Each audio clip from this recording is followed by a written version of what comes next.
नमस्कार साथियों, मैं अमित आप सभी का स्वागत करता हूं लर्नो हब में। लर्नो hub the free learning platform, जहां आप पढ़ सकते हैं मैथ्स, एसएसटी, साइंस जैसे सब्जेक्ट, वो भी एकदम फ्री में एट learnohub.com। लर्नो हब मतलब फ्री है पर बेस्ट है।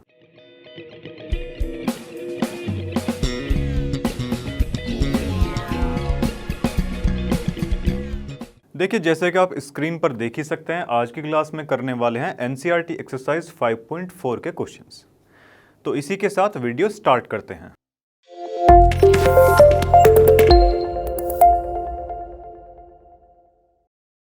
तो देखिए, हमारा क्वेश्चन स्क्रीन पर आ चुका है। क्या दिया गया है इसमें? Which term of the AP, कौन सी टर्म इस एपी की, एक एपी दे रखी है आपको, इसकी कौन सी term is its first negative term. ठीक है जी। देखिए, इस एपी को देखने से हमको एक चीज़ तो बिल्कुल क्लियर हो रही है कि ए की जो वैल्यू है ना, ए की वैल्यू 121 जो है, इसकी वैल्यू दे रखी है।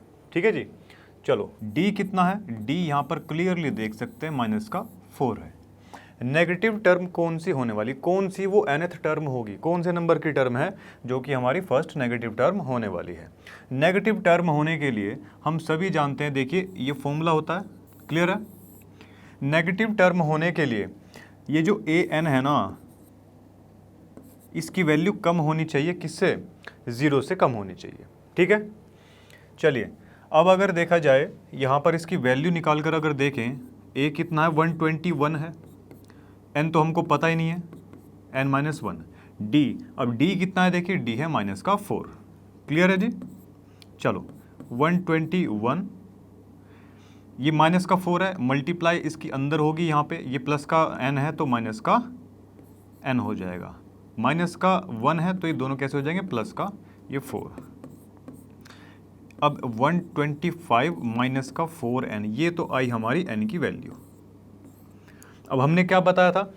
अगर हमको पता करना है कि नेगेटिव टर्म कौन सी है, इसका मतलब कि इसकी जो वैल्यू है, ए एन की वैल्यू 0 से छोटी होनी चाहिए। ए एन हमारा कितना आया है? 125 -4n, लेस देन कितना? 0 से। ठीक है जी। अगर ऐसा कर दे हम, ये देखिए 4n यहाँ इधर माइनस का है, उस तरफ जाके कैसा हो जाएगा? प्लस का हो जाएगा। ये n की वैल्यू अगर यहाँ से निकालना चाहें तो कितनी आ जाएगी? अपोन में ये 4 आ जाएगा। अब इसको जब आप सोल्व करेंगे ना तो कितना आएगा? देखिए ये आ जाएगा 3 और 1 जा 31:1/4। ये कुछ ऐसी वैल्यू यहाँ पर आती है। क्लियर है जी। यानी कि n की जो वैल्यू है ना, वो इससे तो बड़ी ही होने वाली है। क्लियर है जी। 31 से थोड़ा सा ज़्यादा नंबर है ये। अब ये पूरा मतलब एक होल नंबर तो ये है नहीं, हमको होल नंबर चाहिए, जाहिर सी बात है। अब इससे जस्ट बाद वाली जो टर्म होगी वो क्या हो जाएगी? n = 32 जस्ट इसके बाद वाली टर्म है। अब ज़रा रख के देख लेते हैं 32 यहाँ पर, n की वैल्यू क्या है? 32। अब जब n की जगह 32 हम रख कर देखते हैं ना, 32 जब हम रख कर देखेंगे तो क्या आता है? देखते हैं। चलो देखिए, 125, 4 2 जा 8, चलो जी कितना आया ये?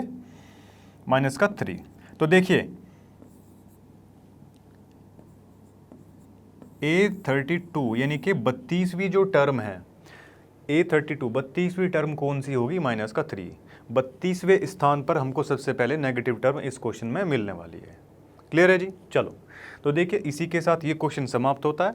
अपने अगले क्वेश्चन की तरफ बढ़ते हैं। देखिए, हमारा नेक्स्ट क्वेश्चन हमारे सामने आ चुका है। क्या दिया गया है क्वेश्चन में? The sum of the third, देखिए सम दिया गया थर्ड टर्म का और 7th टर्म का ऑफ एन एपी इज 6। देखिए थर्ड टर्म हमारी क्या होगी? देखिए जैसे कि हम टर्म को ऐसे लिखते हैं ना, कोई भी, जैसे कि A3 है, A3 के लिए इसका एक्सप्रेशन क्या बनने वाला है? A प्लस में 3 माइनस का 1 इंटू में D, ऐसे ही कुछ बनता है। और ये क्या लिखा जाएगा? A प्लस में 2D। क्लियर है जी। ये चीज़ आपको क्लियर होगी। चलिए, A3 की अगर बात करें, देखिए A3 और A7, ये जो दो टर्म दे रखे हैं, इनका सम हमको दिया हुआ है कितना? इनका सम हमको दे रखा है 6। अभी तक की स्टेटमेंट से हमको यही पता चलता है। क्लियर है जी। चलिए, अब देखिए A3 को अगर हम सोल्व करते हैं, A3 के लिए तो A प्लस में 2D आ जाएगा, हम सभी जानते हैं। a प्लस में 6d इसको लिख सकते हैं। इन दोनों का सम कितना है 6 है। चलो जी, a और a कितना 2a प्लस में ये कितना 8d हो जाएगा क्या, और इज इक्वल टू 6 है। ये 2 यहाँ से अगर कॉमन निकालते हैं तो a प्लस में 4d इज इक्वल टू कितना हो जाएगा, 3 हो जाएगा। क्या इसे इक्वेशन नंबर फर्स्ट मान ली जाए? हाँ जी। उसके बाद वो स्टेटमेंट में क्या बोलता है देखिए, एंड देयर प्रोडक्ट। अब इन दोनों टर्म्स का प्रोडक्ट हमको दिया हुआ है कितना, a3 का और a7 का। कितना है प्रोडक्ट हमारा, 8 दिया हुआ है। क्लियर है जी। चलो, find the sum of first 16th term. चलिए 16 जो टर्म है पहली, उनका सम हमको निकालना है, यानी कि S16 की जो है वैल्यू हमको निकालनी पड़ेगी जी। ठीक है, चलो अब देखिए, हम सभी जानते हैं कि इसको लिख सकते हैं a प्लस में 2d। चलो जी, और देखिए इसको क्या लिखेंगे, a प्लस में 6d। चलो जी, बहुत अच्छे, इज इक्वल टू 8। ऐसा कुछ बनने वाला एक्सप्रेशन। अच्छा, एक चीज़ अगर हम यहाँ से देखें कि इधर से a की वैल्यू निकाल सकते हैं क्या, a की वैल्यू क्या ये आ जाएगी 3 माइनस का 4d। क्या ऐसा कुछ लिख सकते हैं क्या? इसे इक्वेशन a मान लीजिए, या यहाँ पर इक्वेशन इसको ना मान के सीधा इसको भी हम मान सकते हैं, इक्वेशन नंबर फर्स्ट। देखिए a की वैल्यू हमारे पास आ चुकी है। अब a की वैल्यू यहाँ पर पुट करवा दीजिए फटाफट से। चलिए, a की वैल्यू कितनी है, 3 माइनस का 4d। चलो 3 माइनस 4d, इसकी जगह ये पुट करवा दिया, और प्लस में 2d तो यहाँ पर है ही। यहाँ कितना आएगा 3 माइनस 4d, और प्लस में कितना है ये 6d है, इज इक्वल टू 8। क्लियर है जी। चलो अब देखिए ये कितना बचेगा, 3 माइनस का 2d, ऐसा ही कुछ बचने वाला है। यहाँ से कितना बचने वाला है, ये 3 प्लस का 2d। क्लियर है जी। चलो अब देखिए, क्या आप यहाँ पर देख पा रहे हैं a minus B, a plus B, ये फॉर्मूला बन रहा है हमारा। ठीक है जी, और हम सभी जानते हैं a प्लस बी और a माइनस बी, अगर कहीं पर हमको ये कंडीशन दी है तो हम वहाँ लगा सकते हैं a स्क्वायर माइनस का b स्क्वायर। वरना जनरली आप सबसे पहले इसकी मल्टीप्लाई इसमें कर दीजिए, इसकी मल्टीप्लाई इसमें कर दीजिए, वैसे भी आप इसको कर सकते हैं।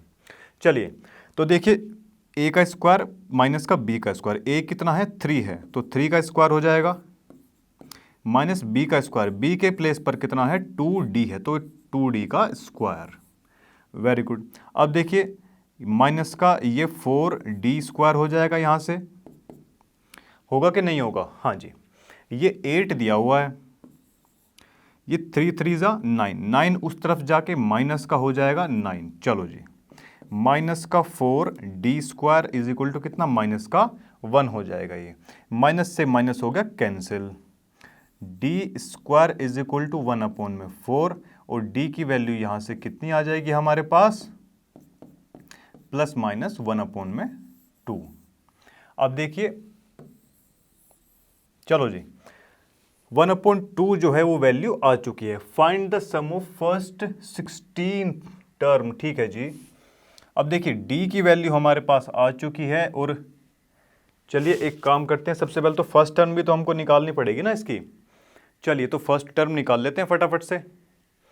n तो हमको चलो पता है कि n की वैल्यू कितनी है, 16 है।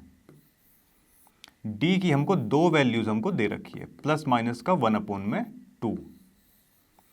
a की वैल्यू कैसे निकालेंगे देखिए। चलो जी, हमारे पास कितना है, a is equal to 3 minus 4d। ठीक है जी। चलो अब देखिए, दो वैल्यूज दे रखी है, एक प्लस की है एक माइनस की है, तो यहां हम मान के चलते हैं कि 4d is equal to, plus की वैल्यू के लिए सबसे पहले मान के चलते हैं। ठीक है जी, फिर माइनस के लिए भी एक बार देख लेंगे। चलो तो उस हिसाब से यहां पर क्या आ जाएगा देखिए, 3 माइनस 4 अपॉन में कितना है, ये 1/2 हो जाएगा। दैट मीन्स ये 2 2 ज़ा 4। चलो जी, a is equal to 3 minus 2, that means 1। a की वैल्यू कितनी आई, 1 आ चुकी है। ए की वैल्यू 1 है, 16 है, और देखिए कितना दिया हुआ है, डी की वैल्यू भी हमको दे रखी है। तो देखिए S16 अगर हम यहाँ से निकालेंगे, 16 अपॉन में 2 हो जाएगा, ब्रैकेट में 2 इंटू ए, n माइनस 1, एन कितना है 16, 16 माइनस 1 यानी कि 15, इंटू डी, डी कितना है, डी है हमारा हाफ, दैट मीन्स ये आ जाएगा इधर। चलो जी, ये काटेगा तो 8 हो जाएगा, 2 से 16, ये 2 है, एलसीएम लेंगे तो 2 2 ज़ा 4, 4 प्लस में 15 कितना हो जाएगा, ये 19 हो जाएगा, 19 अपॉन में 2 हो जाएगा, 2 4 ज़ा, और ये कितना आया जल्दी से बता दीजिए।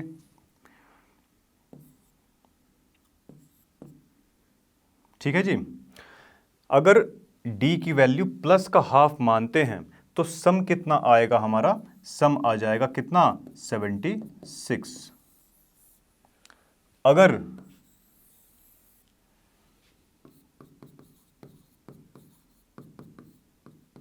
अगर इसकी वैल्यू माइनस की मानी जाए, प्लस वाला हमने केस देख लिया, अब माइनस वाला देखते हैं। चलिए,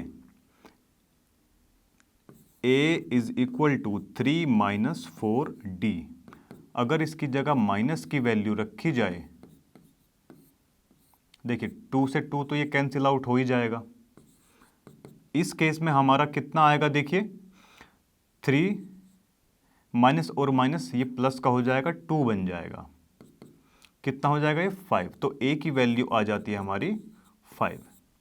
अब फटाफट से सम निकाल देते हैं, सम में वही निकालना है कि 16 टर्म का जो है सम निकालना है, तो n अपॉन में 2 यानी कि 16 अपॉन में 2 हो जाएगा, 2 इंटू ए, ये 10 दिया हुआ है हमको, मतलब 10 हो जाएगा, चलो इसे बाद में लिखेंगे, ठीक है जी। n माइनस 1 यानी कि 16 माइनस 1, 16 माइनस 1 कितना, यानी कि 15, 15 इंटू में d, अब d की वैल्यू इस बार कितनी ली गई है जल्दी से बता दीजिए मुझे, d की वैल्यू ली गई है इस बार माइनस की, ठीक है जी। चलिए, तो माइनस की वैल्यू के लिए हम लोग कैलकुलेट कर रहे हैं, माइनस का हाफ यहाँ पर ये हो जाएगा। चलो जी, यहाँ से ये तो कट कर यहाँ से 8 आ जाएगा, चलो जी, और ये कितना बच गया 10, ये इधर आएगा तो कितना हो जाएगा, माइनस का हो जाएगा क्या, माइनस का 15 अपॉन में 2, 8 एलसीएम लेंगे कितना आ जाएगा 20, 20 माइनस का 15 अपॉन में 2, 4 टाइम्स कट हो जाएगा। अब ये कितना बचा, 20 माइनस का 15 कितना हुआ, ये बचेगा हमारा 5, तो ये कितना हो गया 4 5 ज़ा 20, तो एस एन यानी कि 16 जो टर्म है हमारी वो क्या आ गई, इसकी वैल्यू जल्दी से बता दो, ये आ जाएगी हमारी 20। ठीक है जी, तो चलिए, मुझे उम्मीद है ये पार्ट आपको क्लियर रहा होगा। अभी ये पार्ट समाप्त हुआ, अपने अगले पार्ट की तरफ चलते हैं। देखिए नेक्स्ट पार्ट हमारे सामने आ चुका है, देखिए क्या बोलता है ये, अ ladder has rungs 25 centimetre apart. ठीक है जी, सबसे पहले तो लैडर की बात कर रहा है तो थोड़ी सी इसकी फिगर देख लेते हैं, आपके एनसीईआरटी में दिया हुआ है, आप चेकआउट कर लेना। देखिए कुछ सीढ़ी इस प्रकार की होती है, हाँ जी, ऐसे ऐसे करके कुछ ये इस प्रकार होता है। चलो जी, 25 सेंटीमीटर अपार्ट, रंग्स का मतलब ये जो डंडे, ये जो स्टेप्स दिए होते हैं सीढ़ी के अंदर, इसकी बात वो कर रहा है। देखिए कितना ये 25 सेंटीमीटर अपार्ट, यानी कि 25 सेंटीमीटर इनके बीच का डिस्टेंस हमको दिया हुआ है। क्लियर है जी। अब उसके बाद में देखिए, the rungs decrease uniformly in length, length जो है ना वो घटती जाती है इसकी, हम सभी जानते हैं ना भाई, जो नीचे वाला स्टेप होता है उसकी थोड़ी सी ज़्यादा लेंथ होती है, ऐसे ऐसे वो घटता हुआ ऊपर की तरफ को जाता है। देखिए बॉटम वाले की, जो सबसे स्टार्टिंग वाला है उसकी कितनी दे रखी है, 45 सेंटीमीटर, 45 सेंटीमीटर उसकी लेंथ हमको दी हुई है at the bottom, and 25 at the top. देखिए जी, ऊपर वाले की कितनी है 25 सेंटीमीटर एट द टॉप। ठीक है जी। चलो, if the top and the bottom rungs are, भाई टॉप वाले की और बॉटम वाले की कितनी दूरी दे रखी है, कितनी लेंथ है दोनों के बीच की, थोड़ा सा फ्रैक्शन में दे रखा है और मीटर में है। देखिए ये सब तो सेंटीमीटर में दिया हुआ है, अब फ्रैक्शन से इसको थोड़ा सा ब्रेकआउट कर लेते हैं, सेंटीमीटर में कन्वर्ट करते हैं। 2 2 ज़ा 4 और प्लस में 5 अपॉन में 2, 5 अपॉन में 2 मीटर है, मीटर से सेंटीमीटर में जाएंगे तो इंटू 100 करना पड़ेगा। भाई मीटर क्या है, बड़ी है ना यूनिट, बड़ी यूनिट को छोटे में ब्रेक कर रहे हैं तो ज़्यादा टर्म्स आएंगे उसमें, यानी कि इनटू होता है। जब भी बड़े से छोटे में जाएंगे तो इनटू करवाते हैं। किसकी मल्टीप्लाई, 100 की, तो ये कितना आ गया, 50 आ गया। ये 250 बॉटम वाले से लेके टॉप वाले की जो लेंथ दी गई है, टोटल इसकी डिस्टेंस जो है 250 सेंटीमीटर हमको दे रखी है। ठीक है जी, चलो, what is the length of the wood required for the rungs, डंडों के लिए टोटल लकड़ी की लेंथ कितनी चाहिए होगी। ठीक है जी, चलो चलिए जी, देखिए, अच्छा एक चीज आप मुझे बताइए जरा, मान के चलते हैं कि यहां से लेके यहां तक 1 2, देखिए मान के चलते हैं कि 4 डंडों की हमारे पास में सीढ़ी है। ठीक है जी, लैडर है कोई हमारे पास में, 4 डंडे हैं उसके, इनके बीच में स्पेस कितना है, 1 2 और 3। इसका कहाँ इस्तेमाल होने वाला है अभी बताते हैं। टोटल बॉटम से लेके टॉप वाले की कितनी दे रखी है हमको लेंथ, 250 दे रखी है। ठीक है जी, और हर एक के बीच मतलब दो के बीच में जो डिस्टेंस आ रहा है 25 25 25 ऐसे ऐसे मिलके वो पूरा 250 बन रहा है, पूरा बॉटम से लेके ऊपर तक बन रहा है कि नहीं बना। चलो जी, तो अगर हम ये निकालना चाहें कितना आ जाएगा, 10 आ जाएगा। ये नंबर ऑफ गैप, ये जो खाली स्पेस है ना बीच में, कितनी बार आया ये 10 टाइम्स आ रहा है। जो गैप बना ना डंडों के बीच में, जो गैप बनेगा कितना बनेगा, 10 बार ये गैप आ रहा है कि नहीं आ रहा। यहां से अब आप एक चीज देख लीजिए, गैप कितनी बार आया, 1 2 3, 3 बार गैप आ रहा है, बट डंडे कितने हैं, 1 2 3 4, एक उससे ज्यादा है। क्लियर है जी चीज। चलो, यहां से गैप हमारा कितना आया, 10 आ चुका है, 10 गैप्स है। That means number of rungs, जो डंडे हैं, जो स्टेप्स हैं, कितने होने वाले हैं, एक ज़्यादा होगा। 10 प्लस में 1 11 होने वाला है। यहाँ से हमको एक चीज़ क्लियर हो जाती है, ए की वैल्यू हमको दे रखी है 45, एल लास्ट टर्म कितनी दी हुई है, लास्ट वाला जो डंडा है उसको, उसकी लेंथ कितनी है, 25 सेंटीमीटर। ठीक है, अब नंबर ऑफ स्टेप्स भी हम काउंट कर चुके हैं, कितने हैं, 11 है। 11 जो है एन की वैल्यू हमारी आ चुकी है। अब क्लियर है जी। चलो, और देखिए इसमें और क्या करना है, what is the length of the, ठीक है जी, जितने भी स्टेप्स हैं कितने हैं, 11 स्टेप्स की जो लेंथ है, पहले की पता है लास्ट वाले की पता है, इनका सभी का सम हमको निकालना है। सम का हम सभी फॉर्मूला जानते हैं, क्या होता है, एन की वैल्यू कितनी, 11 है, तो एस एन की जगह क्या लिखेंगे, एन अपॉन में 2 ए प्लस में एल, ये फॉर्मूला होता है, सभी को पता है। चलो जी, n की जगह कितना दिया हुआ है, 11 अपॉन में 2, और a की जगह कितना है, 45 है, l के प्लेस पर बच्चों 25 है। 11 अपॉन में 2, ये कितना हो जाएगा, 70, ये 35, 11 और ये 35। चलिए कितना हो गया ये, जल्दी से बताओ मुझे,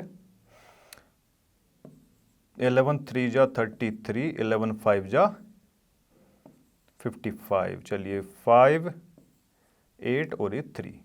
देखिए अभी ये हमारा आ चुका है कितना, 385 सेंटीमीटर। अब ये क्या आया, ये जो 11 रंग्स है, 11 जो डंडे हैं, जो स्टेप्स दिए गए हैं 11, इन सभी की लेंथ आई 45। स्टार्टिंग वाले की वो घटती घटती जाएगी, हमको नहीं पता कितना है वो, उसमें हमको जाना भी नहीं है, हमको बॉटम वाले से मतलब है, ऊपर वाले से मतलब है।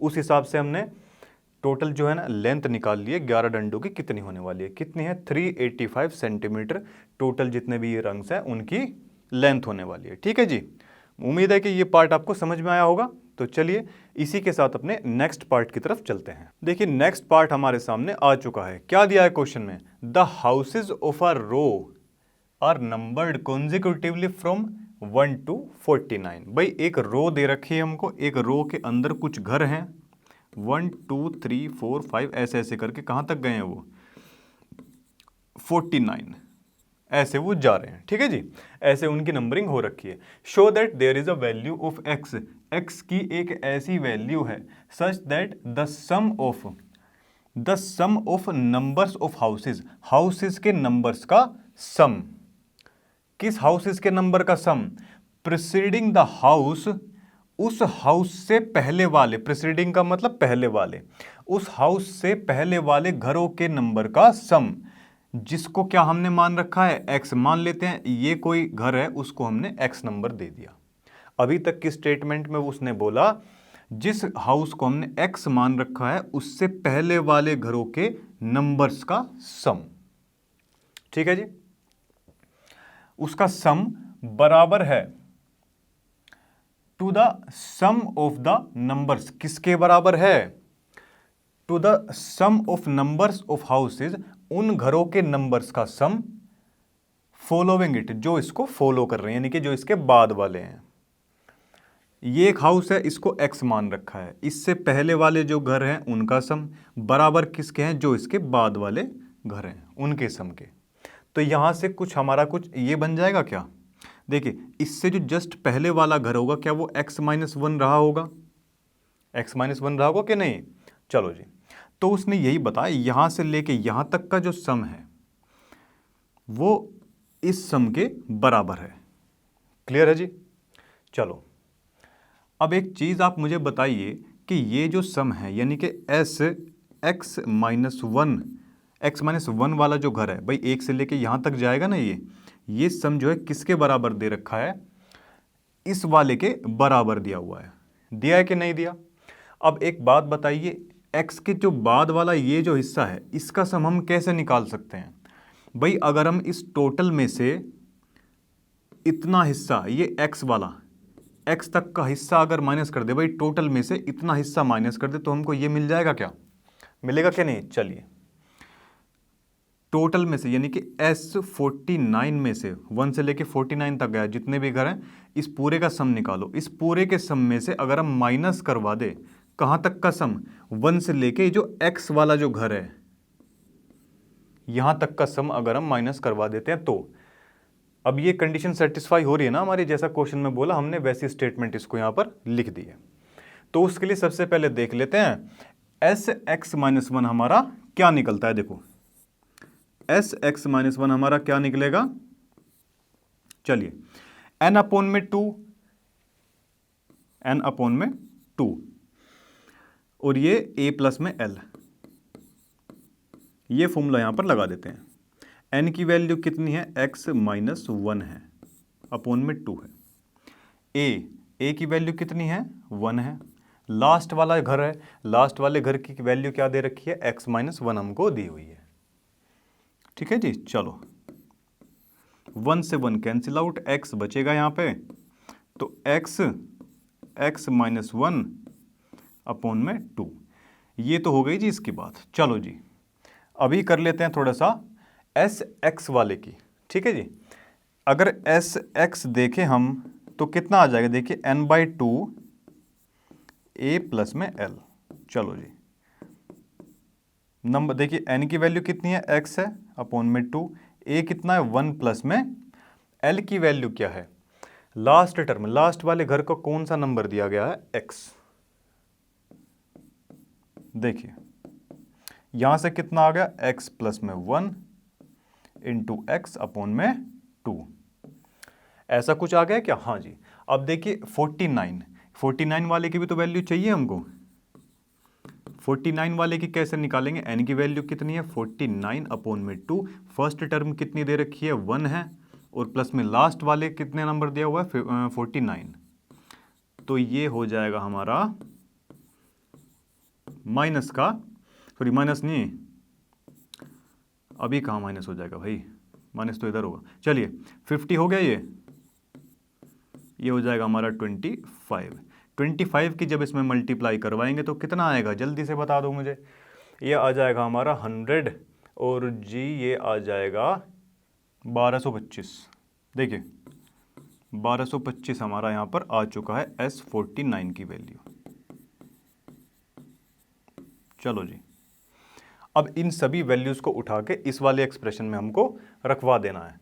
चलिए जी S सम ऑफ कितने घरों का सम, x-1 तक के जो घर हैं उनका सम कितना निकाला था हमने, देखो x-1 अपॉन में 2, ये कुछ निकाला था क्या। 49 वाले का कितना निकाला था 1225, एस एक्स, एक्स तक के जो घर हैं उनका सम हमने कितना निकाला है, एक्स एक्स प्लस 1 अपॉन में 2। क्या ऐसा ही कुछ निकाला है क्या? हाँ जी। अब देखो इनको एक काम करते हैं, इस टर्म को जो है ना पूरी की पूरी इधर ले आओ। तो एक्स एक्स माइनस 1 ये इधर आएगी पूरी की पूरी टर्म, तो ये प्लस की हो जाएगी, अपॉन में 2 इसके भी है और अपॉन में 2 यहां पर भी है। चलो जी, बराबर में कितना है ये 1225 है। x बाई 2 इसमें से आ जाएगा कॉमन, अंदर कितना बचेगा, x माइनस का 1 बचेगा और प्लस में x प्लस 1 बचेगा। ऐसा ही कुछ बचेगा जी, हाँ 1225। चलिए अब देखिए इसका नेक्स्ट जो है, देखो जी जब ये ब्रैकेट खुलेगा आपस में, ब्रैकेट खुलने के बाद में अगर आप लोग यहां पर देखें कि ये जो है ना कितना है, देखो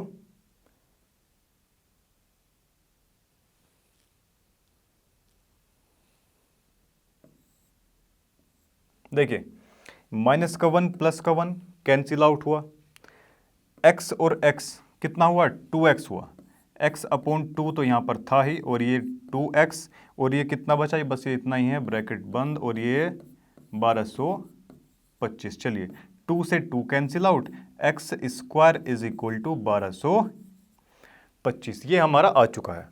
चलिए अब इसके फैक्टर करवा लेते हैं। देखिए फैक्टर क्या होंगे इसके,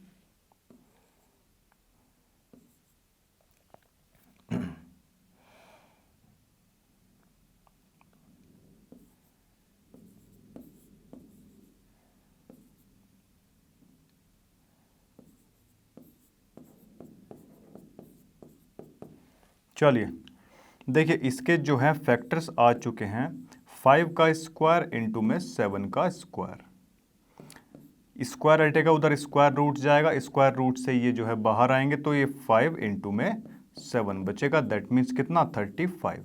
और स्क्वायर जब हटता है किसी का तो प्लस माइनस में वैल्यू आती है, प्लस माइनस का 35 यहाँ पर वैल्यू हमारी आ चुकी है। तो घरों के नंबर माइनस में तो होने से रहे, क्योंकि 1 2 3 4 ये सारे प्लस में दिए गए हैं 49 तक। तो यानी कि 35 35वें नंबर का वो घर है अगर जिसकी वैल्यू हम देखें कि भाई 35 से जितनी पहले के घर हैं 1 से लेके 34 तक के जो घर हैं, यानी कि आप चाहे तो यहाँ पर निकाल कर देख भी लेना। चलिए ये काम थोड़ा सा मैं आपको दे रहा हूँ। देखिए इस एक्सप्रेशन में जब इसको रखेंगे ना 49 माइनस में ये x की वैल्यू क्या आई है 35, 35 माइनस का x 34, s 34 is equal to s 49 minus s कितना 35, s 34 का सम निकालना, उसके बाद में 49 का तो ऑलरेडी निकला हुआ है, s 35 का सम निकालना। ये दोनों बराबर आने चाहिए, ठीक है। अगर बराबर आते हैं, LHS बराबर में RHS आती है, इसका मतलब x की वैल्यू सही है। माइनस की वैल्यू काउंट नहीं करनी, मैंने आपको बता दिया, प्लस की वैल्यू लेनी है। x इज इक्वल टू 35 हमारा ठीक हो जाएगा अगर ये जो हमारा एक्सप्रेशन है ये हमारा बराबर आते हैं दोनों साइड तो, ठीक है जी। चलो तो देखिए ये पार्ट हमारा समाप्त होता है, अपने अगले पार्ट की तरफ चलते हैं। तो देखिए इस एक्सरसाइज का लास्ट क्वेश्चन हमारे सामने आ चुका है। देखिए क्या कहता है question, a small terrace at a football ground, ठीक है जी, एक फुटबॉल ग्राउंड का टेरेस है, कंप्राइजेज ऑफ 15 स्टेप्स, 15 स्टेप्स हैं उसके अंदर, ठीक है जी। चलो जी, each of which is 50 metre long, उनकी लेंथ हमको दे रखी है कितनी 50 मीटर, 15 मीटर लॉन्ग उसकी जो लेंथ हमको दी हुई है, ठीक है जी। अब उसके बाद में वो क्या बोलता है, and build of solid concrete, solid concrete से वो है बनाया गया। चलो जी आ जाओ। Each step has a rise, उसकी जो हाइट है, ये देख रहे हो ये हाइट, ये वाली जो हाइट है ना, ये कितनी दे रखी है उसकी 1/4 मीटर, क्लियर है जी। उसके बाद में वो क्या बोलता है, and a trade off, trade जैसे वो नहीं बोलते क्या ट्रेडमिल जिस पे चलते हैं, स्टेप्स जहाँ पड़ता है उसको ट्रेड बोलते हैं। जैसे कि जहाँ इस स्टेप पड़ेगा ना, ये वाला जो हिस्सा है, ये कितना दिया हुआ है, यानी कि ब्रेड्थ कितनी है इसकी 1/2 मीटर, ठीक है जी। इस फिगर में हम ये सब देख सकते हैं। कैलकुलेट द टोटल वॉल्यूम, अब इसमें क्या करना है, टोटल वॉल्यूम फाइंड आउट करनी है कंक्रीट की required to build this terrace. Total भाई यहाँ से लेके यहाँ तक की कंक्रीट जो है कितना इस्तेमाल हुआ होगा। और किसी चीज़ का टोटल जो हम किसी चीज़ का वॉल्यूम अगर निकालें तो क्या हम उससे ये बता सकते हैं कि टोटल मटेरियल कितना इस्तेमाल हुआ होगा, उसके लिए हमको वॉल्यूम पता होनी चाहिए।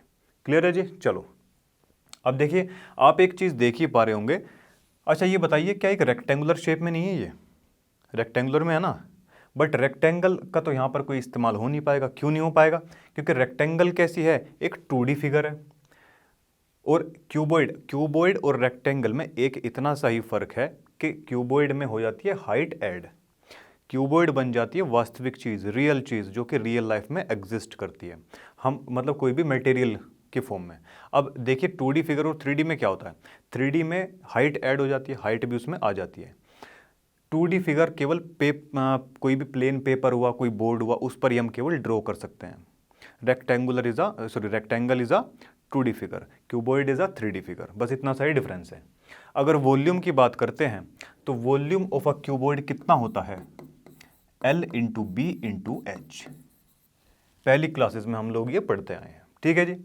तो देखिए यहाँ से लेके ये पूरा स्टेप एक है, ये पीछे तक जा रहा होगा, लंबाई इसकी 50 मीटर दे रखी है, हाइट पता है, और ये पता है हमको किसकी, ब्रेड्थ और लेंथ, हाइट, तीनों चीज़ें पता है। उसके बाद में ये फर्स्ट स्टेप का है, ठीक है, और ये कहाँ तक गया, सेकंड, थर्ड, फोर्थ, ऐसे ऐसे करके 15 स्टेप्स तक वो जा रहा है। अब देखिए 15 स्टेप्स तक जा रहा है, जब नेक्स्ट वाले पे वो बढ़ेगा तो क्या ये सेम वॉल्यूम के दोनों हो जाएंगे क्या?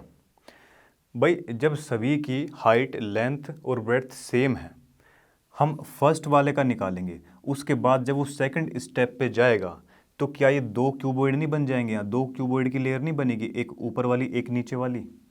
ऐसे ही जब वो थर्ड स्टेप रखेगा तो एक ये और एक ये, 3 बन जाएंगे। ऐसे ऐसे करके वो टोटल 15 तक ऐसे ऊपर तक वो गया है। जितने स्टेप्स वो बढ़ रहा है, सेकंड स्टेप पे जाएगा तो 2 क्यूबॉइड हमारे सामने आ रहे हैं, थर्ड स्टेप पे बढ़ रहा है तो 3 क्यूबॉइड ऐसे सामने आ रहे हैं हमारे, ठीक है जी। चलो तो देखिए इसमें क्या बताया कि टोटल वॉल्यूम हमको फाइंड आउट करनी है। वॉल्यूम हम देख चुके हैं, L into B into H होती है। तो इसकी जो टोटल वॉल्यूम की बात करें तो देखिए टोटल अगर इसका फाइंड आउट करना है हमको तो V1 प्लस में V2 प्लस V3 कहाँ तक जाएगा, ये V15 तक जाएगा। वॉल्यूम कौन से वाले की, 1, 2, 3 से लेके 15th जो स्टेप है वहाँ तक हमको वॉल्यूम देखनी है इसकी, ठीक है जी। चलो अब देखिए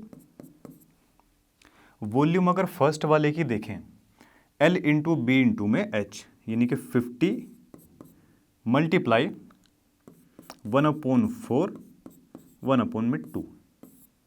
क्लियर है जी।